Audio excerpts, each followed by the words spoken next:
Part 146. The Reborn Wife is Farming. Author, Yu Yuzu. Chapter 1453.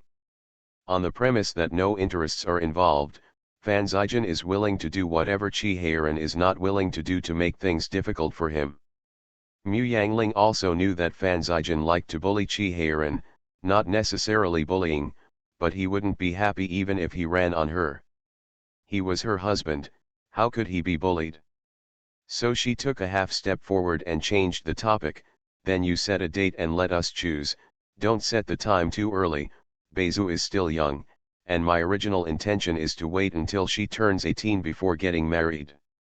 Fan Zijin caught a glimpse of Chi Heiran exhaling hopelessly, and couldn't help curling his lips and said, everyone is ready to get married when they are old, but you are very particular. You have to be 18 years old to get married. Whether it is from a biological or psychological point of view, it is best for a woman to marry after she reaches the age of 18, for herself, for the family, and for her children. Marrying too early and having children will not only damage her own body, but also harm her children. It's not very good, and it's still childish, so it's inevitable that it's not mature enough, and it's inevitable that there are some mistakes in the handling of family relations. Fan Zijin glanced at her, and didn't ask those strange words. As an all-around talent with a little knowledge of medical skills, he naturally knew that getting married too early was not good. But he just couldn't bear Chi Heiran bullying his son.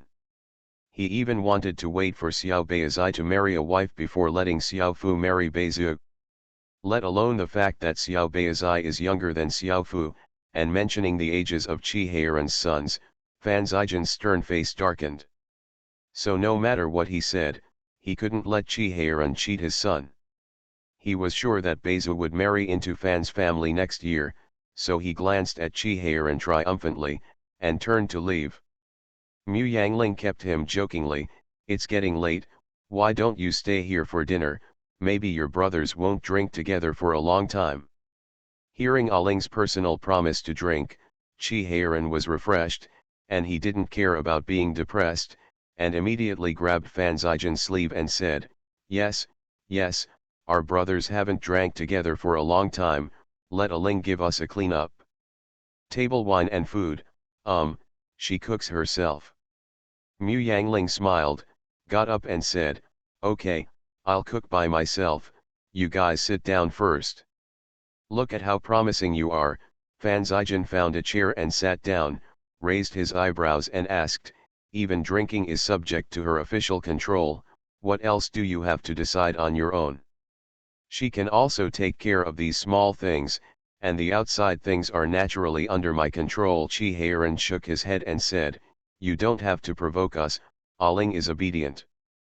Fan Zijin just sneered, but thinking of Chi Heiran's body, he should indeed cut down on wine and meat. Chi Heiran was free, but Fan Zijin was busy, so he didn't drink together for a long time. With plenty of time today, Mu Yangling relaxed the restrictions again, so Chi Heiran naturally pulled Fan Zijin to have a good drink. But in fact most of the wine went into Chi Heiran's stomach.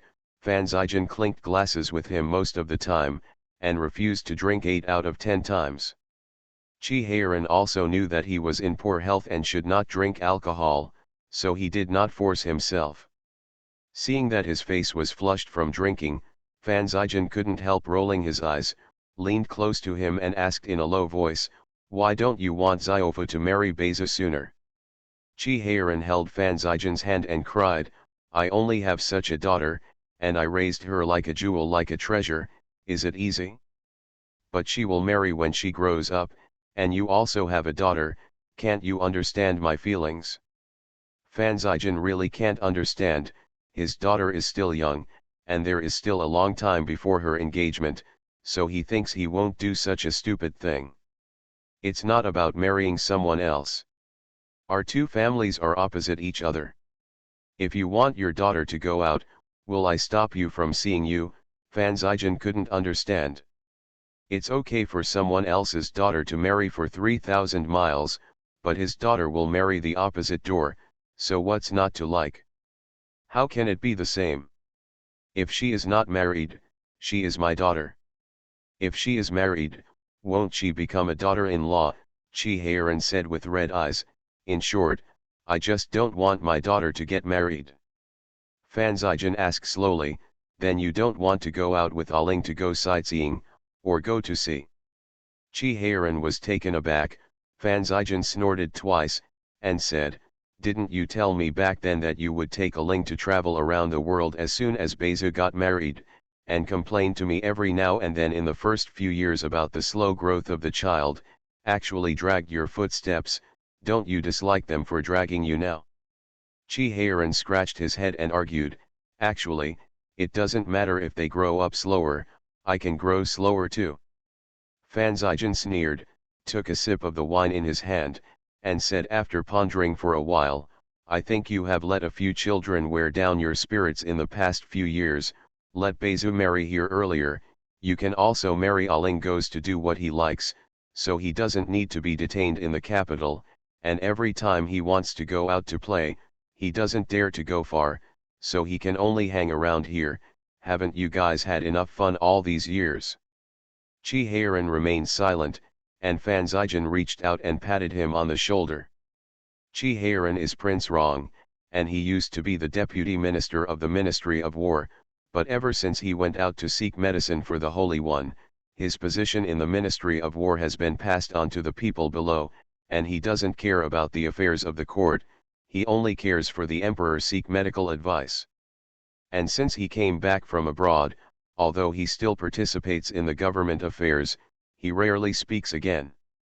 In the daily small court meeting, unless he knows that something big has happened, he will never get up early to go to the court. That is, once every 10 days, the great court will appear once, but most of them will not speak.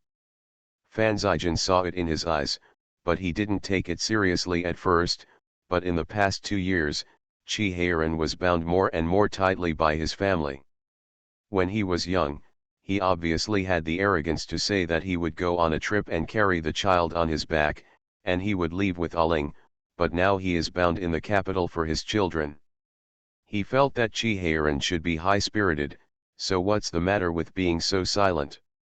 So Fan Zijian tried his best to encourage Chi-Heiran to marry his daughter and go out for a walk.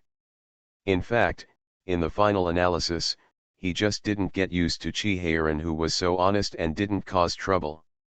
In the past, whenever he was in the capital would never be quiet. But it's good now. For the past few years, he has stayed quietly with Mu Yangling in the small world of the palace, raising his daughter and grandchildren. He is simply too honest, isn't it?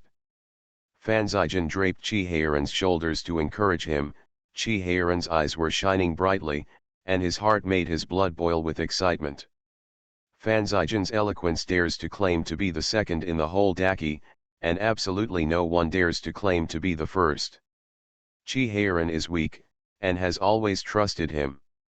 Before the banquet was over, he slapped the table and got up and said, okay, Beizu will marry next year, and as soon as she gets married, I will take Aling to swim in the mountains and rivers. Satisfied, Fan Zijian raised his head and drank the wine in his glass. Chi-Heiran excitedly ran back to the house to find Mu Yangling. Mu Yangling had already washed and loosened his hair and rested on the bed. Chi-Heiran rushed in smelling of alcohol, not caring about the smell of sweat and alcohol on his body, climbed onto the bed and sat opposite Mu Yangling, with piercing eyes looking at her. He said, Aling, after Baozu gets married, we can go sightseeing in the mountains and rivers, okay?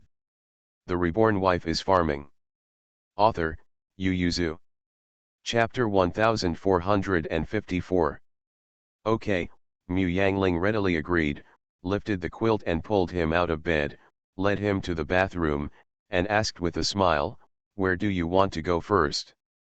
Chi-Heiran tilted his head and thought for a moment, then said, let's go out to sea. Beizu has already gone out to sea to play, and I haven't taken you to play in the sea yet. When I was in Guangzhou, I used to borrow warships to go out on patrol. Circle, you must not have seen how beautiful those islands are outside, have you? Mu Yangling poured the hot water just brought up by his servants into the bathtub, tested the temperature, and when he felt it was suitable, he turned around and peeled off Chi Heiran's clothes, nodding in agreement with him while doing so. There were so many pirates out there back then. How dare you go to the island to play? Are you going to take me to the island this time? Which island do you want to go to first? A map of Nanyang Islands appeared in Chi Heiran's mind. He thought for a moment in a daze, and couldn't help shaking his head, only to find that the clear island map disappeared in an instant, and his mind was like a ball of ink. Dazed and don't know anything. Mu Yangling pulled him clean and helped him into the bathtub, and he was relieved to wash off the sweat on his body. Chi Heiran was dizzy and let Mu Yangling do whatever he wanted. When he returned to the inner room, he was as red as a steamed shrimp. Mu Yangling dug out 2 spoonfuls of honey and soaked it in warm water to quench his thirst. Chi Heiran regained his sanity after being tormented by her. He stared at her simple hangover soup for a while, and asked angrily, "Is this the hangover soup you made for master?" "Yeah, it won't hurt after drinking it," Mu Yangling coaxed him. "Come on, drink it quickly so you can sleep." Chi Heiran said aggrievedly, "You can't use dim sum? This hangover soup has been going on for decades. Whose hangover soup is so simple?" Mu Yangling flatly slapped him in the face, and said after finishing drinking, "You can be satisfied if you drink honey water, and it will be good if you don't throw you on the street." Chi Heiran sat on the bed stupidly and stared at her. Mu Yangling ignored him, put the honey pot aside, pushed him into the bed and went to sleep. In the evening, Chi Heiran cried out twice that he was thirsty, and it was because Mu Yangling got up to help him make honey water. The last time it was almost dawn. Mu Yangling didn't sleep well all night, and almost got up with his eyes closed to help him make honey.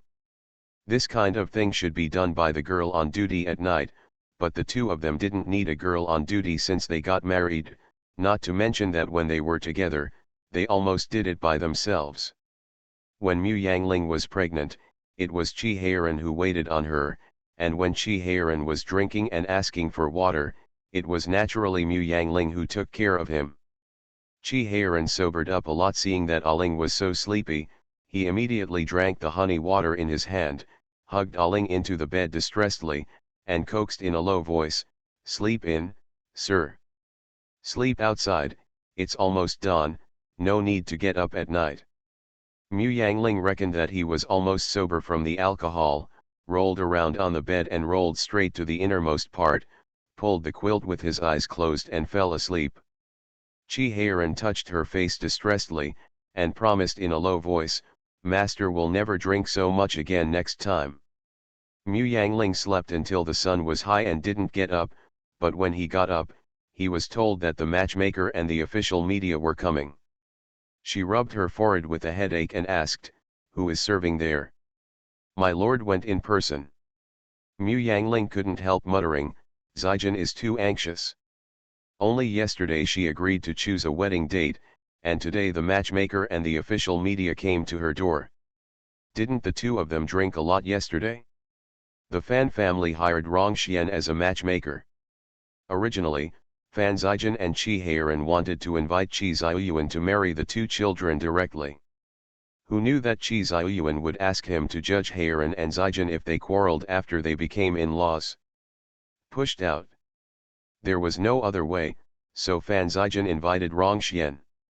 Knowing that the two children hit it off, Rong Xian was naturally happy to make it happen, not to mention the relationship between Fan Zijin and Chi Heiran. The two of them almost didn't need to talk much as a matchmaker, they just had to walk a few times and receive the matchmaker's money. So last night, Fan Zijin came to the door overnight and asked him to come to the door today to ask for an appointment. He didn't think much about it. He took the 3 days that Fan Zijin had chosen and came to the door.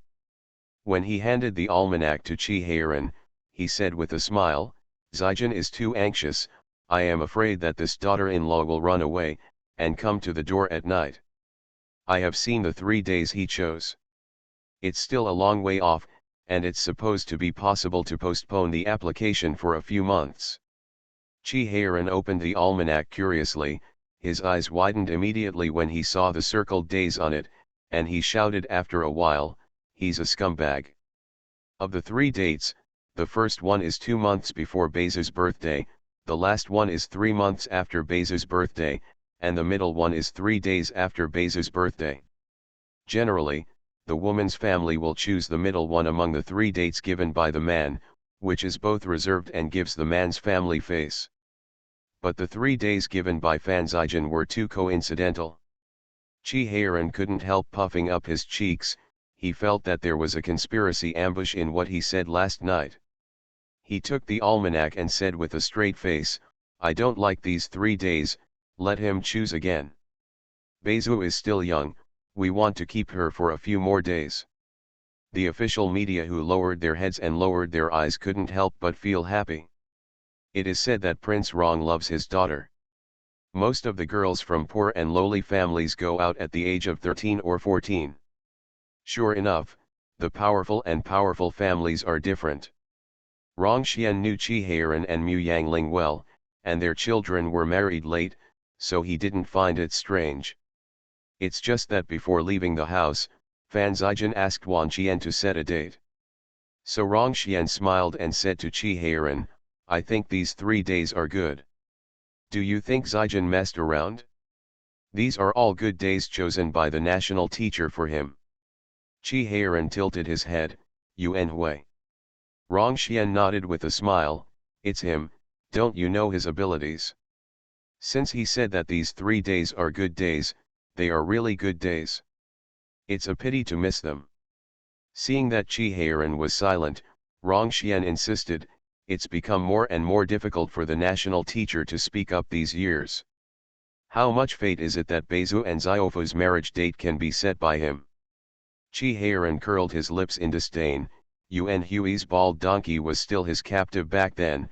It was impossible for him to be in awe of him, but that bald donkey did have abilities.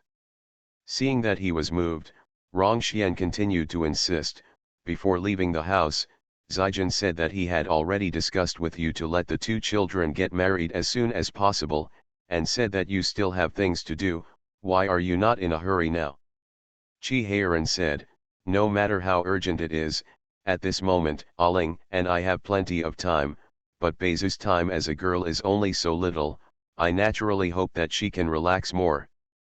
You are listening to Novels at Bless Up channel. Wish you happiness and luck. Please subscribe to receive new novels. How do you feel about this novel? Please like and leave a comment. The Reborn Wife is Farming. Author, Yu Yuzu. Chapter 1455. No matter how good Zijian and Zioxia treat Bezu, she is also going to be a daughter-in-law, which is different from being a girl at home. So Chi-Heiran wanted to set the wedding date at the end of the year, which would also make Bezu more cheerful. Rong Xian was quite helpless, glanced at the official media, leaned over to him and asked in a low voice, "Then what does Bezu mean? Does she want to get married sooner or later?" Chi-Heiran was taken aback for a moment. He had never asked his daughter this question. Rong Xian patted him on the shoulder and said, "You might as well ask Bezu." Bezu naturally wanted to get married early. She was like a trapped chick. Her parents loved her, but they restricted her a lot. But after she got married, she would directly live in the princess mansion, and she would go wherever Brother Ziofa went, and she could go all over the place. Seeing his daughter lowering her head shyly, Chi-Heiran understood his answer. He pouted, and cooperated with him to do something that was not human inside and out. "Okay, since you are willing to marry early, let's set a date in between." Chi-Heiran has been worrying about the dowry since the birth of her daughter, so her dowry is all-inclusive and extremely generous. Not to mention the equality between men and women advocated by Mu Yangling. The property of the palace is divided into 5 shares, and everyone has a share. Bezu is no exception, and this can no longer be described as 10 miles of red makeup, because Bezu takes away value-added industries. In addition to the farmland deed, there is also the harvest grain shop, as well as the share of the glass workshop and the watch workshop. These are the most profitable businesses. These properties were roughly divided a few years ago, and the principle of their maritime trade business came from this. But this time, taking advantage of Beiza's marriage, Mu Yangling wanted to make a complete decision on the division of the property and write it down in a document. No one expected that Mu Yangling would give Beiza so much dowry. Even Qi Heiran was taken aback. He was startled for a while before he stammered and asked, "Really divide them all equally?" Mu Yangling nodded.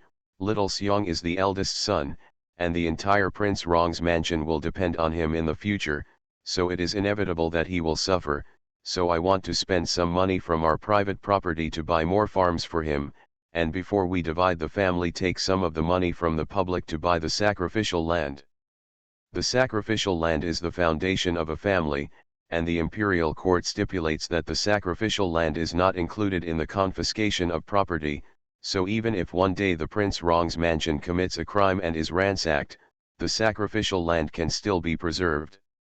And a family's sacrifice land output must support the ethnology and help the poor clansmen, but Qi Heiran is the earliest ancestor of this branch, and his sons and grandchildren will not be down for at least 50 years, so the sacrifice land it is only in and out, and those outputs naturally belong to the cubs.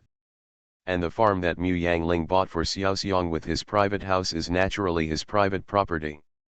Among so many children, Mu Yangling was actually most worried about the little bear. Perhaps because he is the first child, Mu Yangling taught him to be too kind. He has never had a lot of money in these years. As long as he has some extra money, he can either use it for investment to make money, or use it to make money.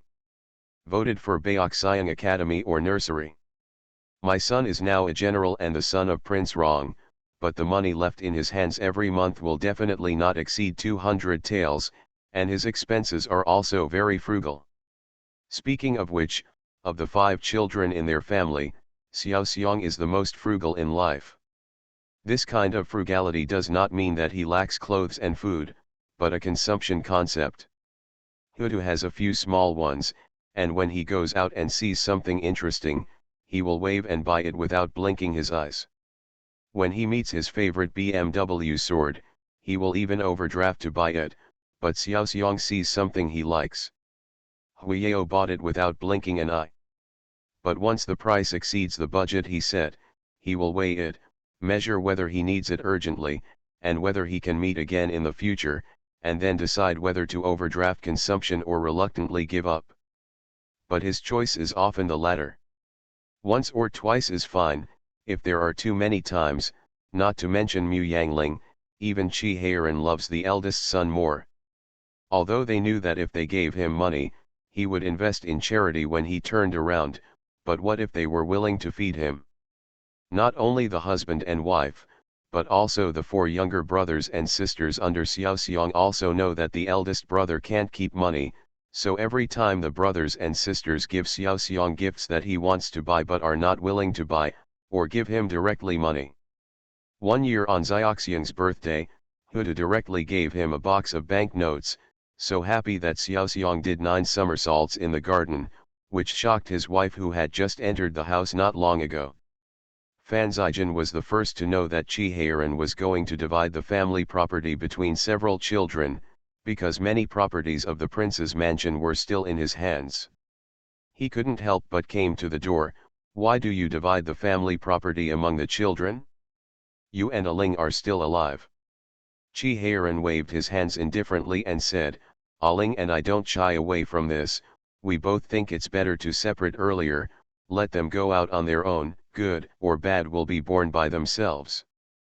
Fan Zijin poured himself a cup of tea and asked while drinking, "Can I help?"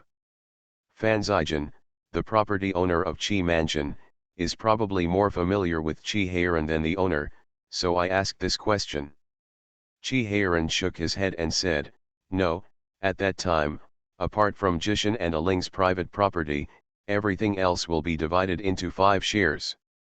Let them draw lots for themselves. Whoever catches it will be the one who gets it. It's just the little lion and Aling." The tiger heads are still in Nanyang, and we have to wait until they come back during the Chinese New Year to draw lots. 5 copies, Fan Zijin frowned, why 5 copies? There is also a copy of the orb. Fan Zijin was startled, almost dropped the teacup, and asked with wide eyes, I have seen your dowry list for Beizhu, except for those, she actually participated in the distribution of the property of the palace. Chi Heiran looked around, leaned into his ear and whispered, this is what Aling meant, saying that all children are the same. Beizhu has a dowry, but all sons also have dowry gifts, so don't say who is taking advantage of it. Fan Zijin twitched the corners of his mouth, there is no such division of property. Do you see any daughter who can divide the family property with her son? And it is all divided equally. Are you not afraid that little bear will have opinions? According to the custom and the law, the eldest son who inherits the family business can get 70% of the family property, and the remaining 30% is distributed to the other sons, slightly more for the legitimate sons, and less for the bastards. In addition, there is also the private property of the parents. Because the eldest son inherits the family business, the parents tend to distribute more of the private property to other legitimate children.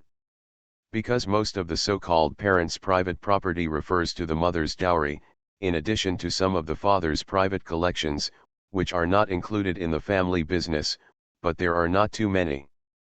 Fan Zijin knew that Mu Yangling's dowry had long been mixed with the property of the palace because she had to support her eldest cousin's rebellion in the early years. In short, except for some Zhuangzi under her name, she had almost no dowry left. And Chi Heiran's looted items from the war are all piled up in the warehouse. What else does Chi Heiran have in his personal collection besides a few swords and military books? This means that the entire palace's property and everything in the warehouse must be taken out and divided equally. The reborn wife is farming. Author, Yu Yuzu. Chapter 1456. Fan Zijin felt that if he was a little bear, he would have to blow up. His parents were too eccentric. He could get 70% of it, but now he can only get 20%. Is there anyone who cheats his son like this? For the sake of the brother's family and the prosperity of everything, Fan Zijin struggled for a while and grabbed his hand to persuade him, I know in your heart that all children should be treated equally, but the eldest son is going to inherit the family business, so it's not fair for you to treat the little bear like this. Chi Heiran scratched his head, lowered his head and said, but this is Aling's intention, and Xiao Xiang also has no objection. Seeing his lack of confidence, Fan Zijin hated iron and steel. Do you listen to her about such a big matter as the separation of the family? Are you the head of the family, or is she? Is Xiao Xiang really willing from the bottom of his heart, or is it because of the two of you, is it just a verbal consent? He smashed the cup angrily and said, don't be confused, you have 4 sons, they have a good relationship with each other since they were young, and when they work hard together, they can do everything with half the effort, but if you lose your heart because of this matter, your family but it's gone. Thinking of the relationship between Zijin and his uncle, Chi Heiran's expression suddenly changed. When Fan Zijin saw him, he patted him on the shoulder and said solemnly, you can discuss this matter with Aling again. Anyway, the news of the separation has not been reported. You can talk to Xiao Xiang first. If he is really willing to talk about it. But I advise you, even if he really wants you, don't divide it like this. Xiao Xiang is the eldest son, he could have more family property. Fan Zijin couldn't help shaking his head when he thought of Mu Yangling, and said with a wry smile, I always thought you were enough to spoil Beizhu. I usually see that Aling treats Beizhu with no false words, and is stricter than a few bear boys. I think she loves her son more. Who knows that she is the one who really dotes on her daughter, and even thought of letting her share the property. Chi Heiran was ashamed and murmured, actually, I really dote on my daughter. Fan Zijin couldn't help but rolled his eyes, is this the time to discuss this? Hurry up and tell Aling, if it doesn't make sense, just let me know, and I'll help you talk to her. No matter how much Chihayran doted on his daughter, he never thought of letting her share the property. Like most feudal patriarchs, he wanted to buy his daughter a generous dowry. Press box silver. This dowry can be said to be unprecedented, even Mingzu's dowry cannot be so generous. Before, he was worried that Aling would object, because 500,000 taels was too much, but he didn't expect her to be more ruthless than himself, and directly wanted to distribute 1/5 of the family fortune to his daughter. Chihayran had been a little dizzy for 2 days in a row, but after being educated by Fan Zijian today, his mind cleared up a bit. He thinks it is important to have a bowl of water level, but it is more important for children to respect each other and love each other. If the family business is divided equally, can the children really be well? Mu Yangling and Chihayran's biggest and most similar advantage is that they can listen to advice. So when Chihayran mentioned it, Mu Yangling said, "Then ask the children what they mean." How to ask? Chihayran wrinkled his nose in distress and said, "We can't say that we will share the family property equally with you, are you willing? In this matter, except for Xiaoxiang, everyone else is the beneficiary." It's not that Chihayran doesn't trust his children, but that his family property is too rich.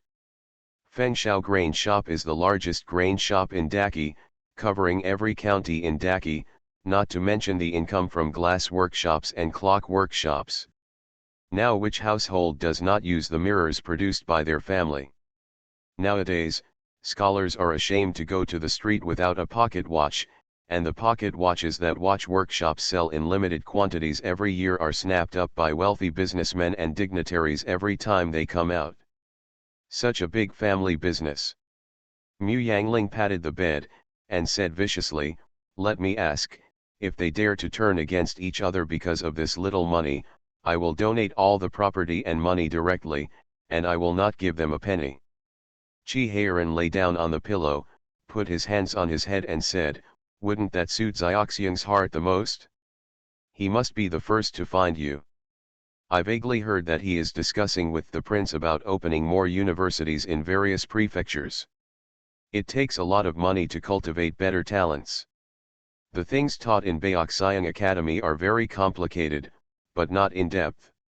It is equivalent to graduating from junior high school in the previous life, but to go further, the government school is too difficult to enter, and the private school is too high, and whether it is a government school or a private school, its main purpose is the imperial examination. However, less than 10% of the students who graduated from Baoxiang Academy are interested in this, and more people are engaged in other industries, and they need to be cultivated. So Xiaoxiang and Xiaobao both want to make this educational charity work more perfect, but they need money, a lot of money. When Chihayran thought about it, he became even more anxious. "You said that little bear is so short of money, is he really willing to share the family property with his younger brothers and sisters? If you don't ask, you will know." Mu Yangling got out of bed and asked someone to write a letter with pen, ink, paper, and inkstone. Every letter is the same, with only one sentence: "Your father and I plan to divide the family property between you. This time it will be completely divided, so how do you want us to distribute the property? What do you want?" Mu Yangling sealed 5 envelopes. Those with little lions and tiger heads were mailed directly by carrier pigeons, those with little bears were handed over to the servants, and sent to the barracks quickly, and those with little leopards and orbs were directly picked up by the servants sent to their yard. Beizu was reading Xiaofu's love letter with a smile on her face. When she received her mother's letter, she wrote back without thinking, "It's for the older brothers to share equally, the older brother works harder, give him more." At the end of the letter, he wrote, "Mother, just keep some of those precious stones and pearls in your warehouse for me." Beizu didn't think that she could divide the family property herself. Although she was raised by her parents like pearls and jade, she had never heard of a daughter who was about to get married who could share the family property with her brothers, so she only thought that this was an opinion that her parents asked her to share the property with her brothers. A few years ago, Her parents gave her a piece of property, which was used by her for maritime trade business. In addition to the private property given to her over the years, she already has a large private property. When the little leopard received the letter, he was struggling to do his homework on the desk. Both Xiaofu and Beizu successfully graduated from the Royal Academy, Shangshufang.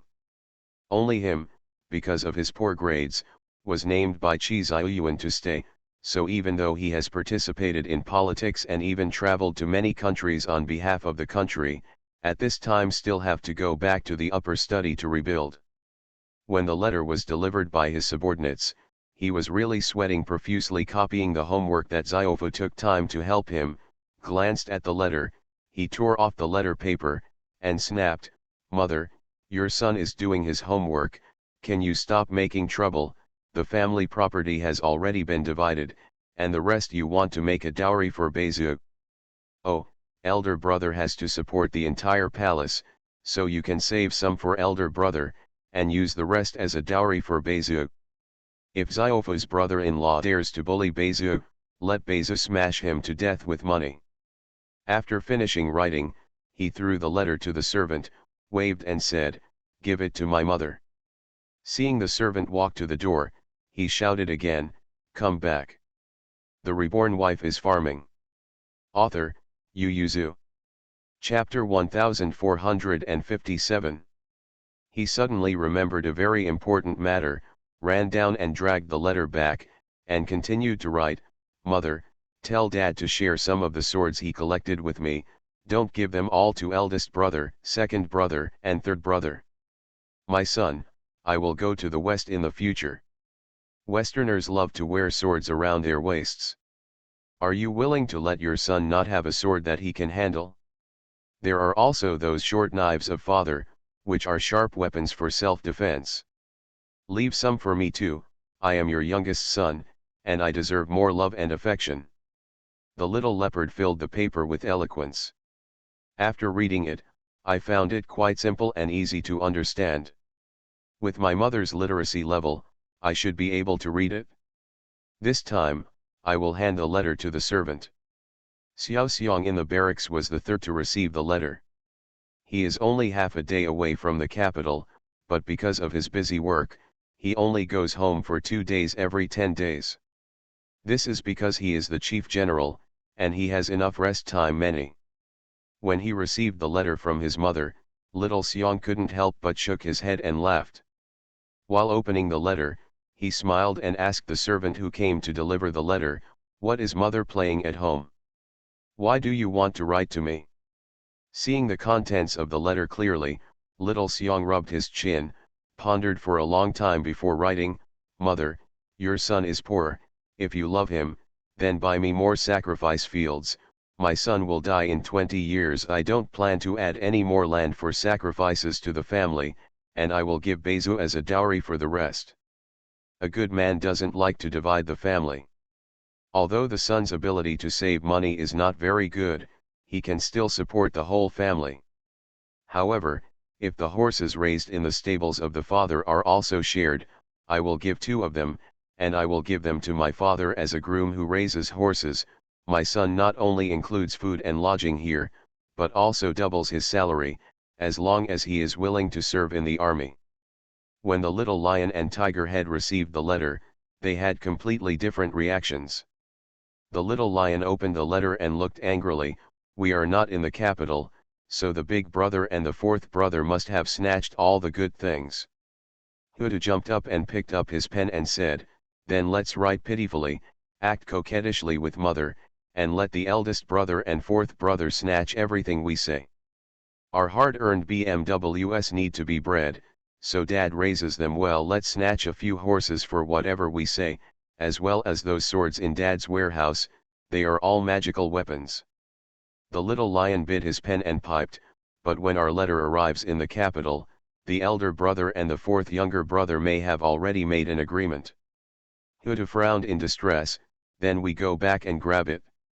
Brother is easy to say, at worst, you roll around on the ground a few times and he will give us up, but the fourth is not easy to deal with, he is younger than us, do you have the nerve to snatch it from younger brother, The little lion complained, "Mother, really, what the hell, why is it time to mention the family split?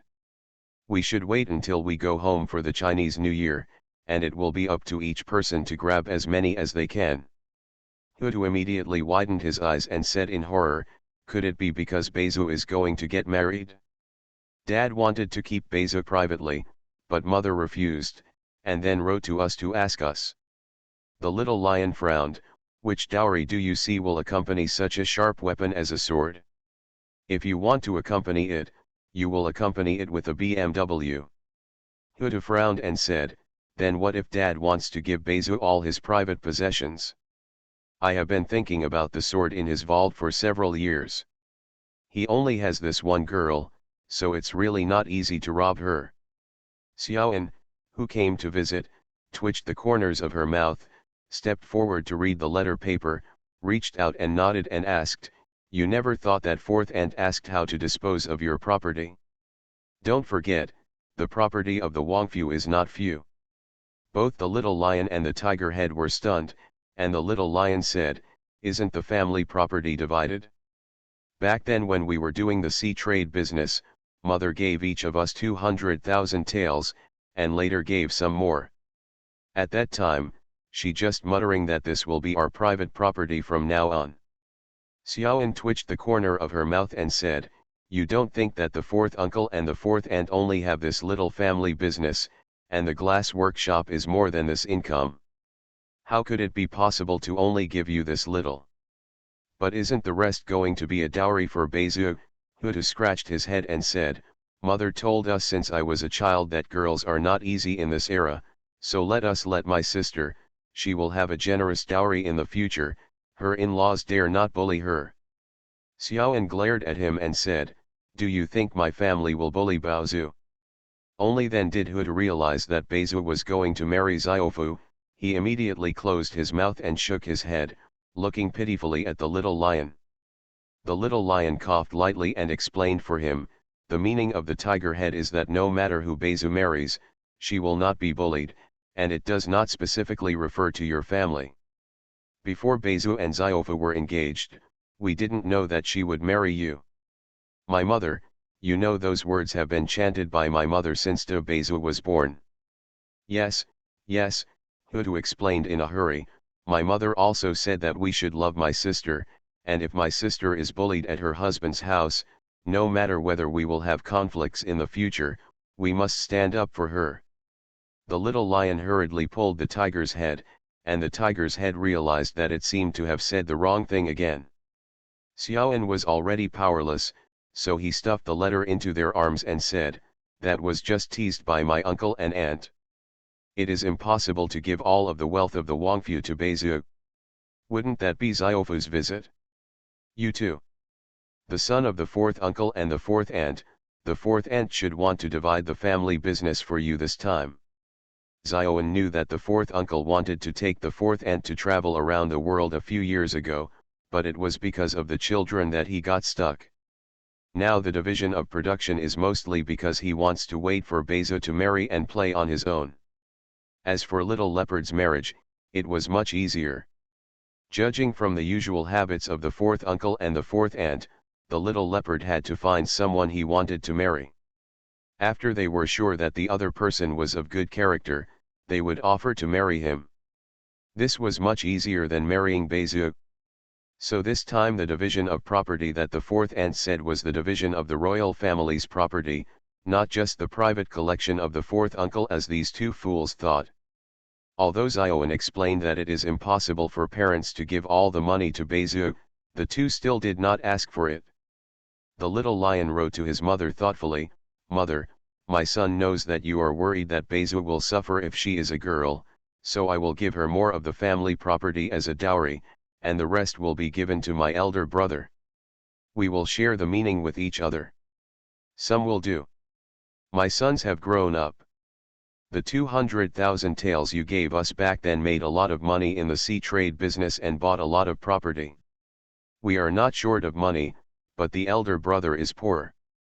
Not only do you need to support the entire palace, but you also need to squeeze out money for charity, so you should give him more." Huda said directly, "Mother, I am not short of money, so you don't need to share my property, you can give Bezu all as a dowry, and if Ziofa bullies Bezu, let Bezu hit him with money, but Dad give me some of my private possessions, and we will divide them up after we return to Beijing, and we can't let the eldest brother and the fourth brother share it all." Qi Heiran and Mu Yangling received replies from the children one after another. Their expressions at that time were too exciting to express. Mu Yangling was very pleased and said, "That's good, so even if I really donate all the money, the children won't have any objections." Qi Heiran said quietly from the side, "I have an opinion." You are listening to Novels at Bless Up channel. Wish you happiness and luck. Please subscribe to receive new novels.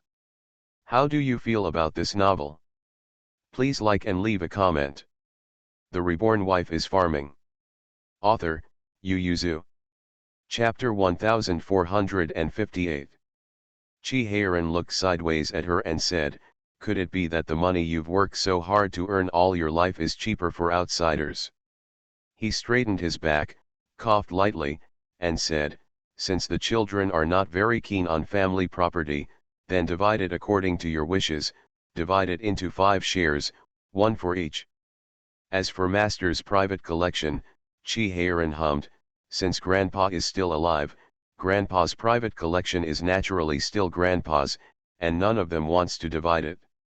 Seeing his proud appearance, Mu Yangling couldn't help laughing, nodded, and said, "Okay, you don't separate your private possessions, not only yours, but also mine, they are all locked in the warehouse. If you are happy, give it to someone you like." Mu Yangling also joked, "We have a property in our hands, and we are not afraid that the children will be unfilial in the future." Hearing this, Qi Heiran's face was slightly solemn, his cheerful smile dropped, a cold light flashed in his eyes, and he became pensive. Mu Yangling just turned around to make the bed, and didn't see her husband's expression. Shaking off the quilt, she said, "Aren't your private possessions and looted things all in the warehouse on the east side? It happens that my things are mainly there, so why not list that row of warehouses as our private property, the other warehouses will be opened and distributed to them, okay?" Qi Heiran went on a military campaign and snatched a lot of treasures, especially when he entered the Dajin capital city. Those treasures were all thrown in the warehouse on the east side. Although there are many good things, they are also messy. Mu Yangling felt that if the family was divided and the things were divided, there might be a time when they would have to pack them up. It would be better to keep them for others to reward. "In the future, I will have a cute, obedient, and capable grandson. I will give away 1 or 2 pieces every year, and they will always be consumed." Mu Yangling couldn't hear Qi Heiran's answer for a long time, so he turned his head and asked, "What's wrong with you? I'm asking you something." Qi Heiran nodded perfunctorily and said, "Listen to you."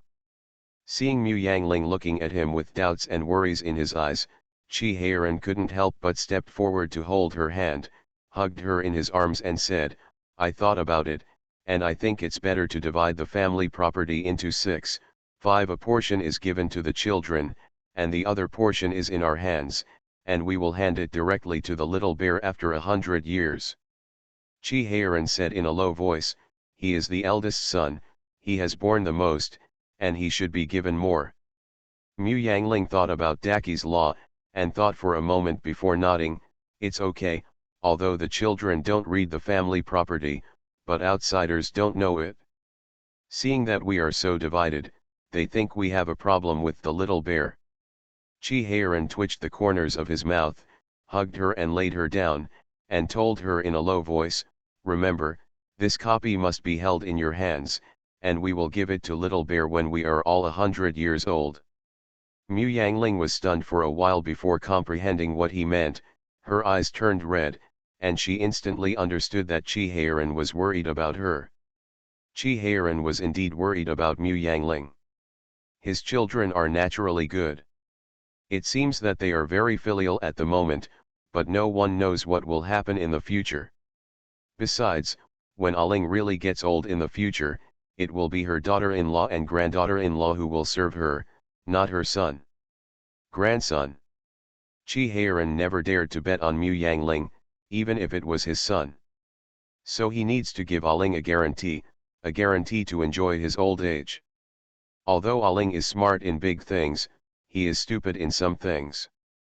If one day he is no longer by her side, she may not be aware of being bullied. He absolutely does not allow this to happen. Aling has a property in her hands.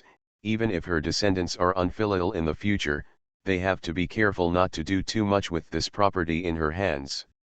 He has been fatally wounded twice, and there are many other stab wounds and arrow wounds on his body. Moreover, he is 3 years older than Aling. He is not sure that he can live longer than Aling. If he dies before Aling. Chi Heiran was full of worries, but Mu Yangling was completely moved. She turned over and hugged Chi Heiran's neck, leaned into his ear and whispered, "I'm very happy, Heiran, I like you." Chi Heiran was stunned for a moment, and then he was ecstatic. The smile on his brows could not be suppressed no matter how hard he tried to calm the corners of his raised mouth, but he was unsuccessful. He opened his mouth silently and coughed lightly after a while. Raised his voice and said, "Master already knew, you don't need to say it." "Forget it, you can say it if you want, I promise you to say it a few more times." Mu Yangling looked up at his arrogant appearance with eyes full of smiles, and couldn't help but bury her head on his chest to hold back her laughter. Seeing her lying on top of him and shaking with laughter, Chi Heiran immediately turned from embarrassment into anger. "Don't laugh, it's not to save face for you to tell me a few more times." Mu Yangling raised his head, moved up a few inches, bit his ear, and whispered in his ear, "I said I like you, I like you, I like you."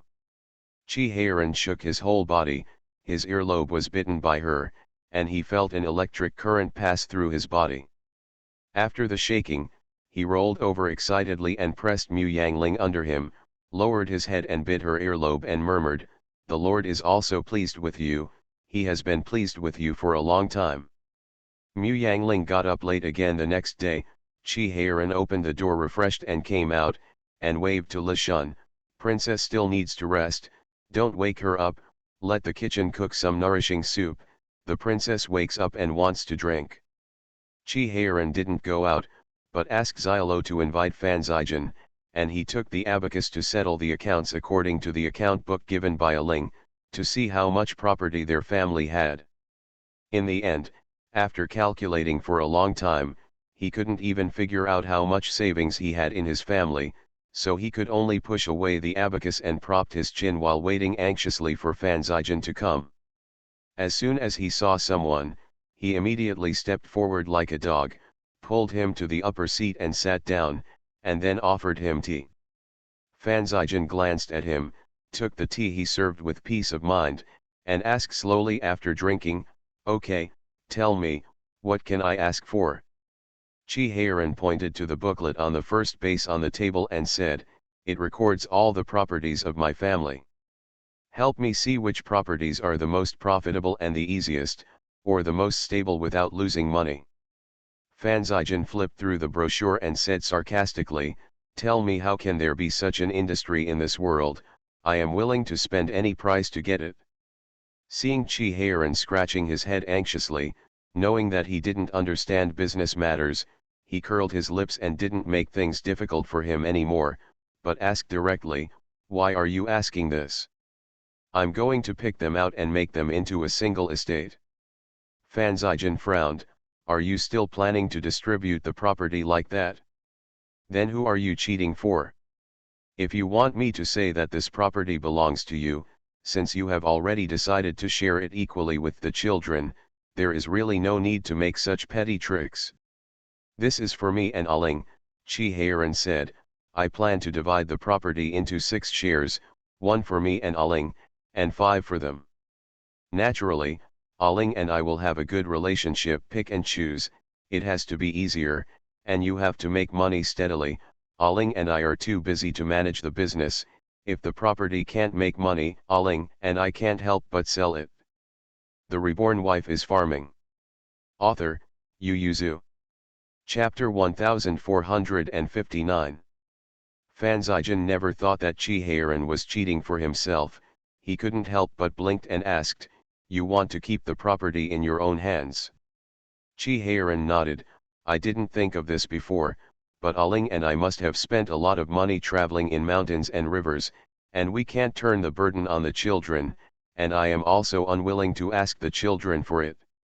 For money, it's better to have a property in your own hands."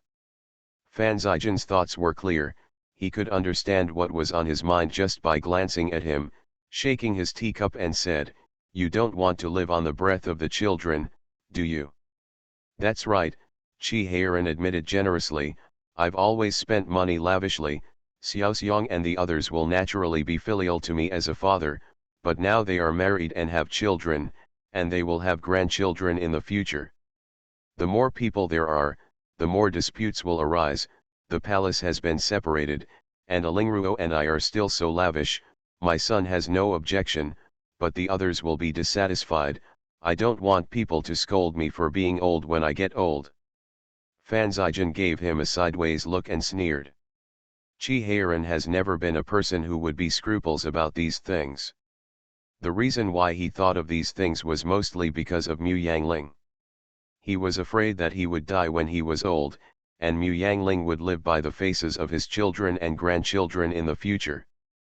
Fan Zijin wanted to sneer, but thinking about it, it was better to have money in his own hands than to ask his son or daughter-in-law for money in the future. For example, his father, now that Fan Siwen wants to spend a lot of money, doesn't he have to ask his mother or him for it? Sometimes looking at Fan Siwen's aggrieved and forbearing appearance, he would have some sympathy. Even if Fan Siwen was like this, how could he have the heart to let the always proud Chi Heiran fall to such a state? So Fan Zijin nodded, reached out and pulled the booklet on the desk, and began to help him choose properties seriously. Fan Zijin was more concerned about Chi Heiran's property than Chi Heiran, so he only glanced at the name and address of the property, and he roughly understood its scale and income. He directly drew a pen on it and explained to Chi Heiran, "The industries I have selected are all good. I dare not say that they will make a profit without losing money, but they are much more stable than other industries, and the people who manage them are either you and Aling's confidants or the stewards I sent over." Believable. Fan Zijin went to check on the farm again, and said, "I don't know much about the farm. If you don't want Aling to know, go to Zuliang. Your farm has always been managed by him." Chi Heiran compiled a list of industries in this way, and the rest will be divided into 5 shares according to their merits. When the time comes, they will put serial numbers on it and let the children draw lots. The tiger-headed little lion and Xiaoan went back to Beijing during the Chinese New Year. The 3 of them saved a lot of vacation time and took a vacation together. They could have stayed in the capital until February, so Chi Heiran simply went to the palace and begged Chi Ziyuan to let them take a long vacation. He could stay in Beijing to attend Beizu's wedding, and he didn't have to travel back and forth, and he also took the opportunity to divide the family completely. After the separation, they need to familiarize themselves with their own property and take care of the family by themselves. It will take some time anyway. People outside were shocked when they heard that Prince Rong's mansion was going to be separated, and they thought it was the younger brothers of Prince Rong's son who had unreasonable thoughts and wanted to compete with his elder brother for the title. As a result, word spread that Princess Beizu would share the property with her brothers the next day, and the wind direction in Beijing immediately changed. I didn't expect Prince Rong to dote on his daughter so much that he not only made the emperor a princess, but also gave her a share of the family property. That's right. I've never heard of a daughter who can share property with a son, except for a daughter who is recruited. No wonder the family needs to be separated. This is to take advantage of the time when Princess Beizu is not married. Otherwise, when she is married, the married woman will not be able to go home and compete with her brothers. Princess Beizu is lucky to meet such a good father and a good mother who can make money. Princess Rong didn't stop her. Who doesn't know that Prince Rong loves the concubine, but no matter how much he loves the concubine, he would yell at the concubine because of his daughter. It can be seen that the one he loves the most is his daughter. Chi Heiran put down the curtain, couldn't help twitching the corners of his mouth, and turned to look at Mu Yangling, who was sitting upright beside him. When did my lord yell at you for the orb? Mu Yangling also shook his head blankly. Li Chun, who was sitting on the shaft of the car, heard the conversation inside, and immediately smiled and said, "Master, they are talking about the fight when the princess was a child. At that time, the empress punished the princess. You told the empress afterwards that children fighting are common. There is no need for a heavy punishment." This word got out somehow, and word of mouth spread more and more outrageous. "My lord has blamed you," Chi Heiran snorted and said, "obviously you proposed the matter of evenly dividing the family property, but in the end it was all blamed on me." "Then why don't I come forward and clarify?" Mu Yangling asked with a half-smile. "Don't, the more you explain this matter, the deeper the misunderstanding. Outsiders don't know, they dare to do it and dare not admit it." Chi Heiran snorted and said, "I really agree with this matter, let's see what they can do with me." In order to maintain the clan system, the law has express regulations on inheritance. Most of the property should be inherited by the eldest son.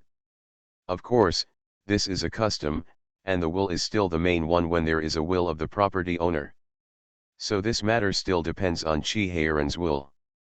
But on the premise that little Xiong does not make mistakes, his division of the family in this way will inevitably make people feel that he is dissatisfied with the eldest son, or that he spoils the youngest son and daughter too much.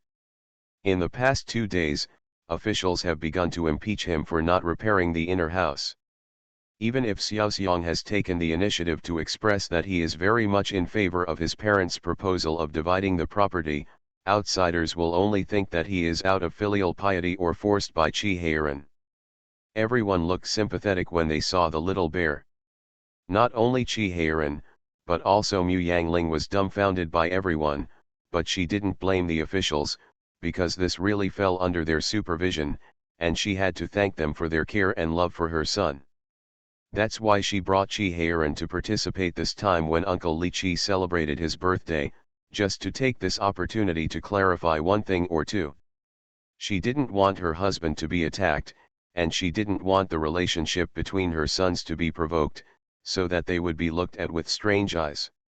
As soon as the carriage from Prince Rong's mansion arrived in front of Li's mansion, Li Chi greeted him in a wheelchair. Li Chi is Li Jinghua's eldest brother.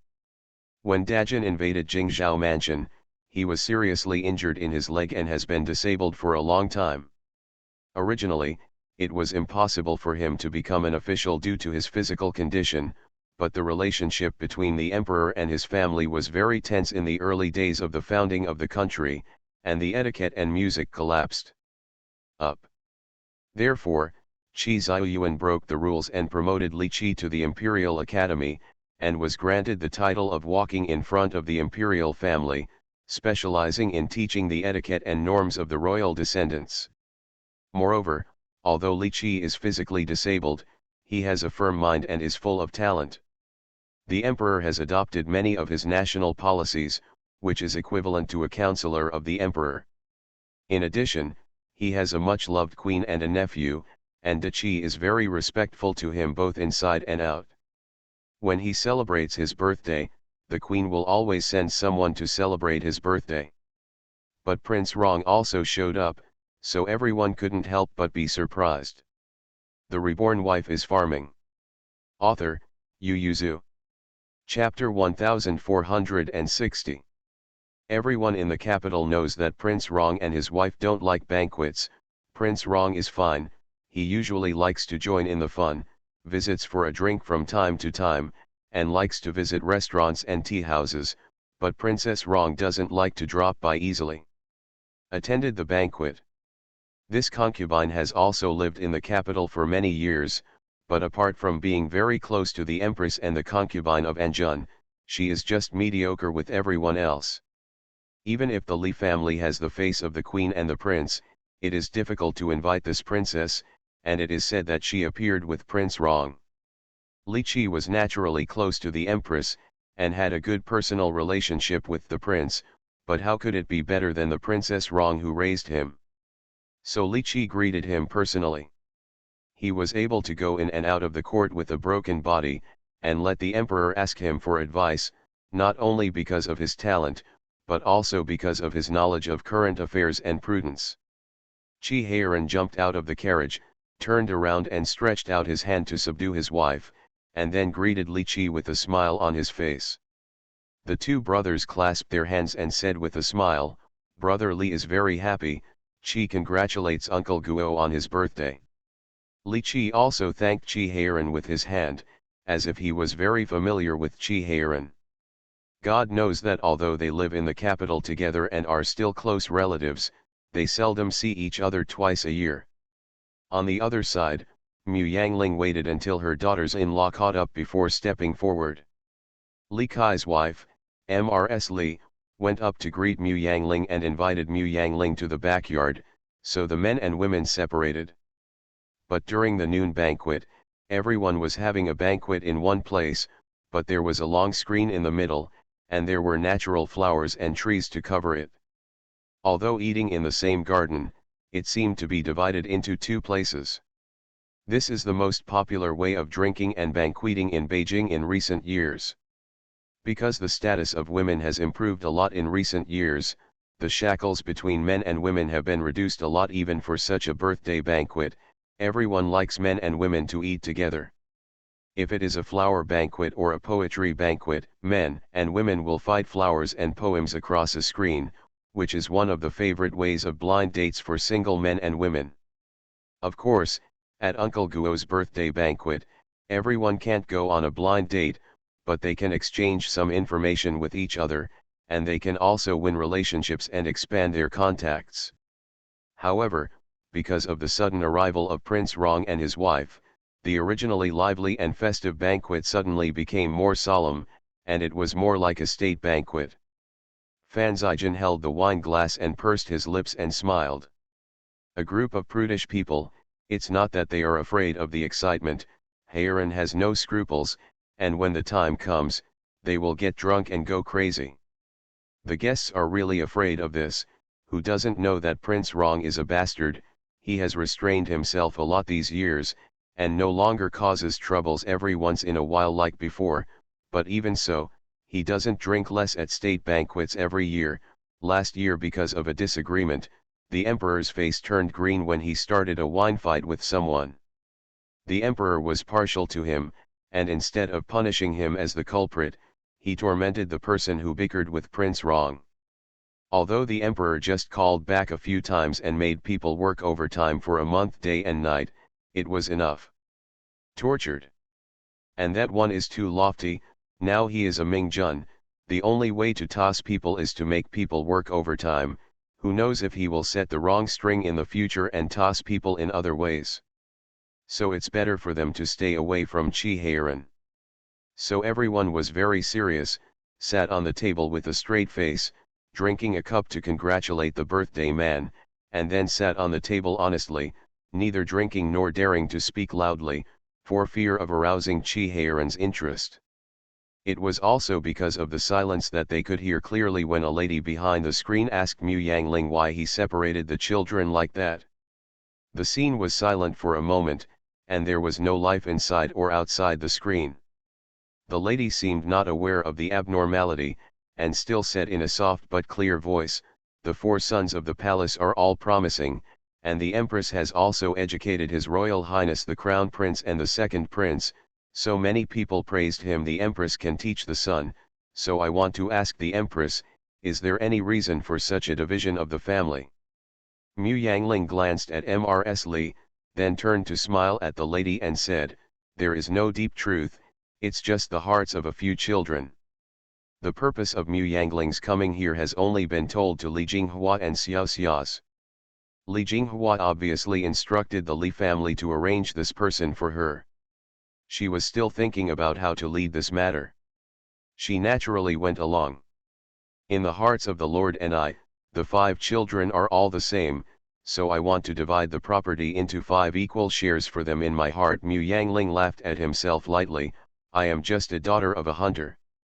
The prince was also born as the son of a petty official, and there are not so many rules in our family, so I really didn't think of any rules for the eldest son to inherit the family business. There was silence inside and outside, and the man secretly raised his eyes to look at Chi-Heiran, but saw that he was relaxing on the table, pinching his wine glass to drink, and couldn't help but sigh secretly. This one really might not have remembered the rules. That princess is also a person who does whatever she wants, so they really didn't remember the rules for a while. The most important thing in a family is harmony. Brothers and friends are respectful, sisters are obedient, fathers are kind and sons are filial. So after being reminded by Njun Wang, the prince, and I realized that this method of dividing the property is really bad. Fortunately, it was only me. I made a private decision with the prince, and I haven't informed the children, so I put it on hold. Mu Yangling said with a smile, it's just that this property must be divided. It's in the future. It's better to divide it now. In the future, it will be rich or poor. Rely on their own business. Since my distribution is not in accordance with the rules, and the rules are not in line with my wishes, I want to ask my children how they want to divide the property. Mu Yangling glanced at everyone, and seeing that everyone was looking at her gossipingly, she couldn't help but smiled and said, the 4 children have ambitions, and they expressed that they can earn their own family business if they have ambitions. All the family property was given to their sister as a dowry, but Beizu was also very stubborn, saying that a good girl would not wear her wedding clothes, and she did not want to inherit the property. Everyone heard the words, no matter whether they believed it or not, they all praised the children anyway, saying that the prince and concubine taught well. Mu Yangling joked, I really think I've taught well. Once they said that I really wanted to donate my property to them, it would be better and cleaner to donate it all. Everyone's heart was blocked, and they all stared at her with wide eyes, but the man's side all stared at Chi-Heiran. It's just that the prince doesn't allow it, saying that he has worked hard all his life, and he has no regrets for the country and the people. He doesn't stop the children from doing good deeds, but I can't squander all his family property. I will leave everything to him. For future generations, I thought, since the children are not attached to the family property, and the prince is not willing to donate it, then we should just continue to divide it equally. Mu Yangling winked at everyone, smiled and said, there are many people in this world. Jinshan and Yinshan are full of ignorant dandies, and there are also many poor and humble people who are self-improving. In the final analysis, whether a person can become a talent is the most important thing or not. External things are important, but the heart is the foundation. People inside and outside the screen are thoughtful, although there are still many people who do not agree with Mu Yangling's point of view, but it is undeniable that talents must first have the heart to become a talent, and then they can have the act of becoming a talent, otherwise everything is just nonsense. The 5 children in the Wangfu's first thought was to create a world by themselves instead of relying on their parents. This kind of heart is the most correct, and no one can deny it. With this ambition, and with Prince Rong's powerful connections, why worry about the big things not being accomplished? Therefore, Prince Rong's 4 sons are all very promising, and the youngest one is only 18, and already has a high status in Western countries. You are listening to Novels at Bless Up channel. Wish you happiness and luck. Please subscribe to receive new novels. How do you feel about this novel? Please like and leave a comment. The Reborn Wife is Farming. Author, Yu Yuzu. Chapter 1461. After all, family division is a private matter of the royal family, and the people will not sue the officials. Since Qi Wenjin himself is willing to divide like this, Princess Rong is even more proud to tell the world that she is proud of having 5 such children.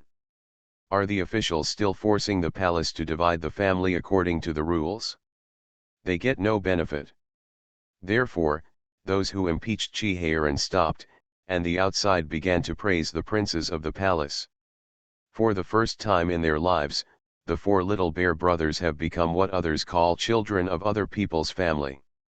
In the past, people in Beijing all listed the Chi brothers as negative teaching materials, and they taught their sons like this: if you want to make trouble like the princes of the palace, second son / third son / fourth son, I will kill you, ass smashed. The children who were beaten often cried and shouted, Prince Renrong is so powerful, so he spoils his son. Father, you have no power, so it is impossible to spoil your child. The father who beat his son was instantly proud. What good is it for you to be Prince Rong's spoiled child? Let's see what he can teach in the future. Dutiful sons will be born under the stick. The children in his family are so naughty at a young age. What else can I do? But now, parents teach their children with admonitions. You should also grow up, and learn from the princes of Prince Rong's mansion. They don't want such a big family business, and they just want to make a fortune by themselves. I don't expect you to be very capable, but you should have this kind of ambition, right? Some children refused to admit defeat and naturally worked hard from then on, but some young bears responded to their father and said, didn't you tell us not to learn from the little princes when you were young? Besides, the reason why the little princes have such confidence is because they have a father who spoils them. Do I have one? When the children fight, the Lord applauds from behind, shouting good fight, and the little lords get into a lot of trouble, and the father is watching. When we got into a fight, when we got home, you just beat us up without asking right or wrong. If I have such a peerless good father, I must be courageous and ambitious, and I will definitely be able to break through the world. The fathers of their godchildren fell down in anger.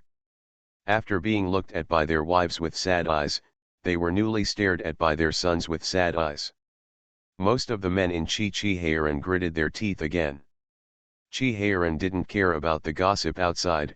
He separated the families for the children, and started to prepare for the trip with Aling.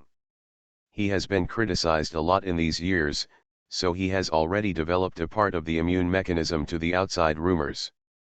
He didn't want to pay attention to these things, but seeing that Aling loves him, he is naturally happy to enjoy his wife's kindness for him. Fan Zijian couldn't see him wandering happily in front of him all day long, so he said, this matter is settled between you and Aling, but it can't be finished outside. Such a large property, you can divide it as soon as you say, knowing that there are still others in the bottom. How many undercurrents are surging? Fan Zijian reminded, none of your daughters-in-law are vegetarians. Not to mention that Beza got a share of the property for nothing, but the little leopard is not married yet. Who will take care of his share? Even if the property has been divided into 6 shares, but only getting some out of the fingers of one of them is crazy enough. The only thing to blame is that the palace's property is too rich. Qi Ziyuan is the emperor of Daqi and owns the whole world, but in fact the richest person in Daqi is not him, but Fan Zijian. As the richest man in the world, Fan Zijian, half of his money is based on power.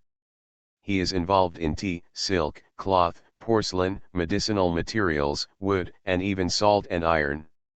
He can make a lot of money because the backer behind him is the most honorable person in Daqi. But is Chi Heiran's wealth less than Fan Zijian's? In the eyes of outsiders, Prince Rong's mansion has nothing to praise except for the 2 most profitable workshops. Although Fengshao grain shop is large, it spends a lot of money to do good deeds every year. In addition, it often lends grain to farmers on credit.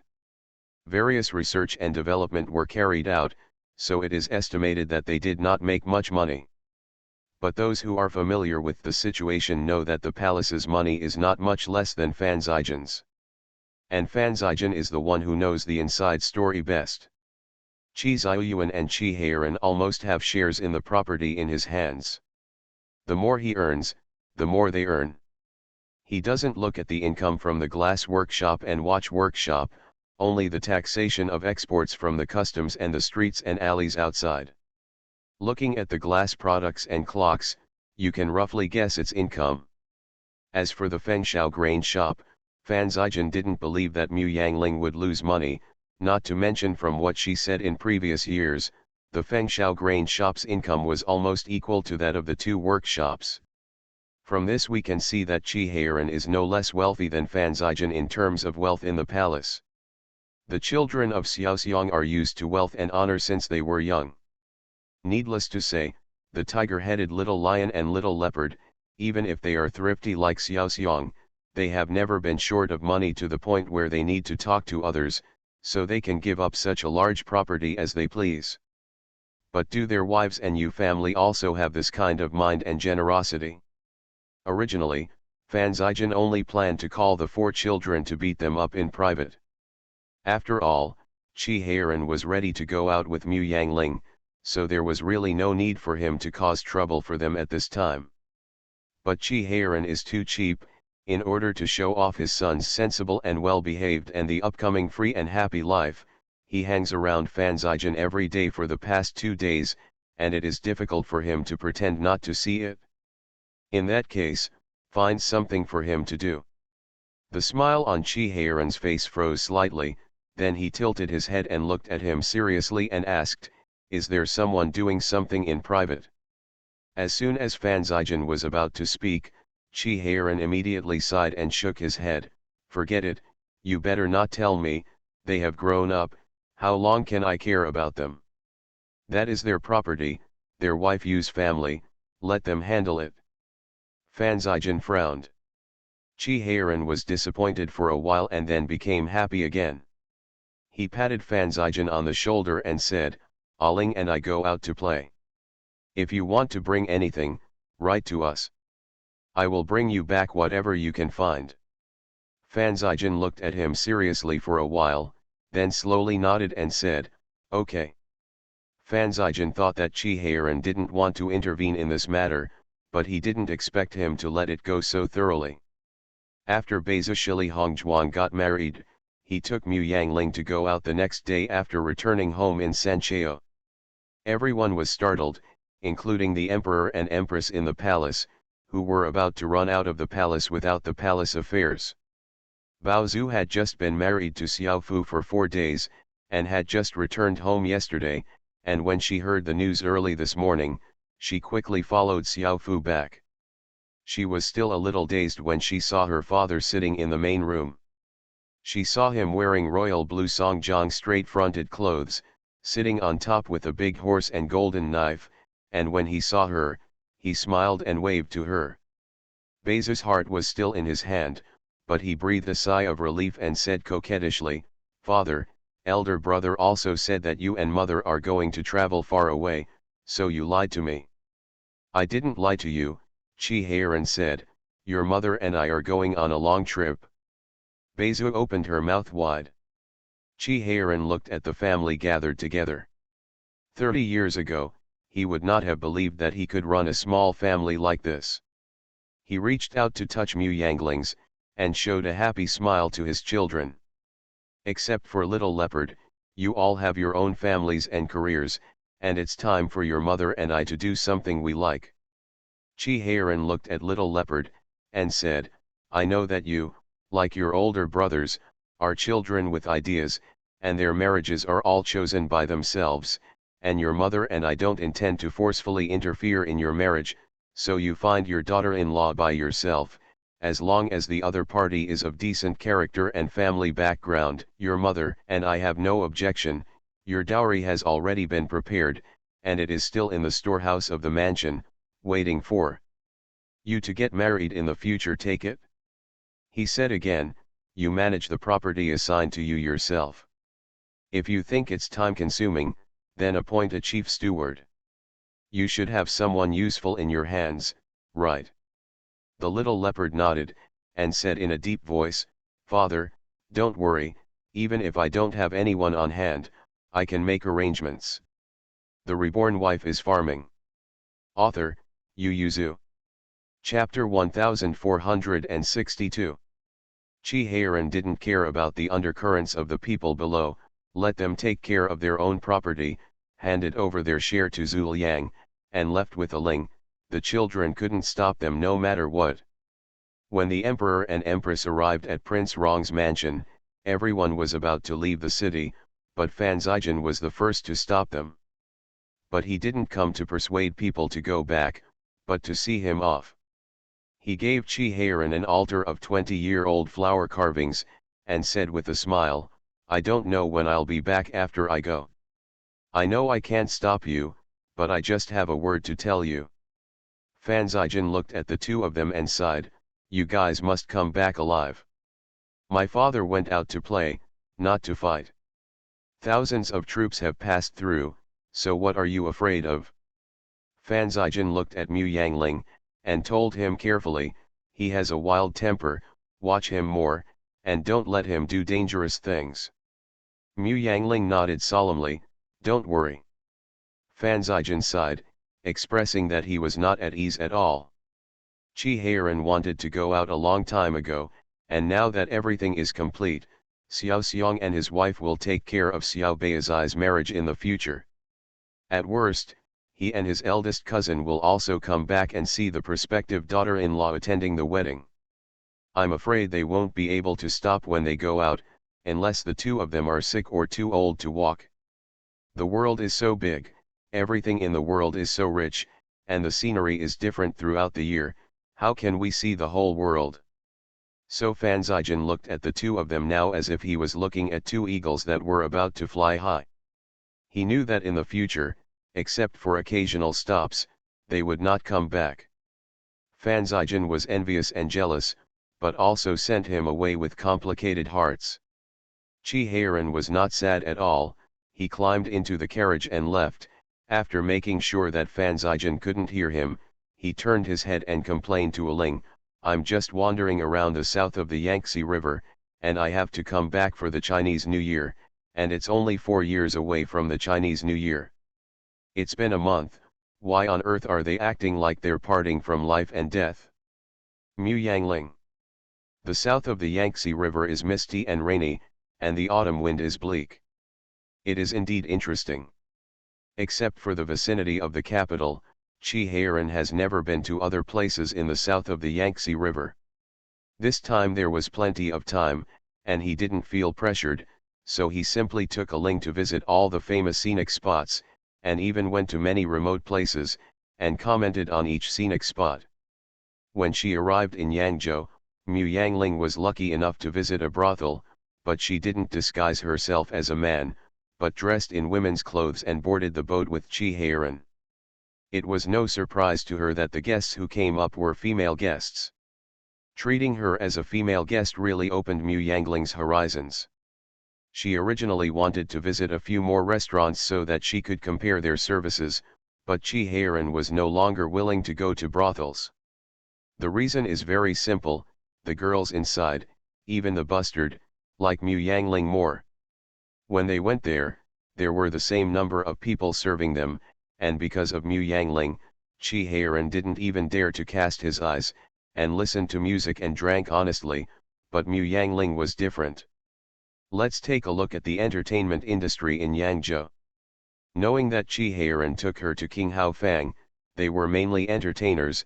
Even if those girls had guests, they mostly received them in private, and the old bustard would not interfere. It belongs to the top class in this industry. I dare not say how clean it is, but it is much less filthy than ordinary brothels. The key is that Qi Heiran will not take Mu Yangling to other places.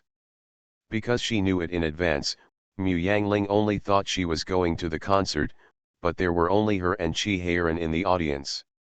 A group of performers performed specially for them, and they were allowed to order the program list. The most important thing is that these geisha are not only proficient in piano, chess, calligraphy, and painting, but also can answer a few sentences on current affairs. They can talk all night with a few newspapers. In this era, it is always sad to be reduced to a geisha. Although Mu Yangling did not express such emotions as pity and sympathy, he would not look down on them because of this.